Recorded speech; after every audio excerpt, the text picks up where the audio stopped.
बाप और बेटी की यह कहानी आपको रुला देगी दोस्तों। यकीन ना आए तो आप खुद देख लो। बेटी की विदाई के वक्त बाप ही सबसे आखिर में रोता है। क्यों? चलिए आज आपको विस्तार से बताता हूँ। बाकी सब भावुकता में रोते हैं, पर बाप उस बेटी के बचपन से विदाई तक के बीते हुए हर पल को याद करके रोता है। माँ बेटी के रिश्तों पर तो बात होती ही है, पर बाप और बेटी का रिश्ता समुंदर से भी गहरा होता है। हर बाप के घर में बेटे को गाली देता है, हर बाप घर में बेटे को गाली देता है, धमकाता है, मारता है, पर वही बाप अपनी बेटी की हर गलती को नकली दादागिरी दिखाते हुए नज़रअंदाज कर देता है। बेटे ने कुछ मांगा तो एक बार डांट देता है, पर बेटी ने धीरे से भी कुछ मांगा तो बाप को सुनाई दे जाता है, और जेब में हो न हो पर बेटी की हर इच्छा वो पूरी कर देता है।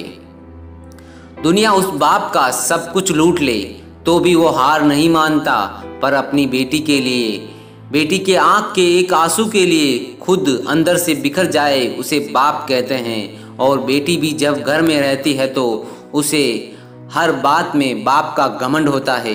किसी ने कुछ कहा नहीं कि वो बेटी तपाक से बोलती है, पापा को आने दो फिर बताती हूँ।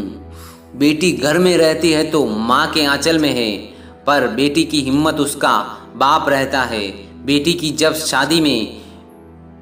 जब शादी में विदाई होती है तब वो सबसे मिलकर रोती तो है, पर जैसे ही विदाई के वक्त कुर्सी समेटते बाप को देखती है, जाकर झूम जाती है, लिपट जाती है और ऐसा कस के पकड़ती है अपने बाप को जैसे माँ अपने बेटे को, क्योंकि उस बच्ची को पता नहीं ये बाप ही है जिसके दम पर मैंने अपनी हर जिद पूरी की है। खैर बाप खुद रोता भी है और बेटी की पीठ ठोक कर फिर हिम्मत देता है कि बेटा 4 दिन बाद आ जाऊंगा तुझको लेने, और खुद जानबूझकर निकल जाता है किसी कोने में। उस कोने में जाकर वो बाप कितना फूट फूट कर रोता है, ये बात सिर्फ एक बेटी का बाप ही समझ सकता है।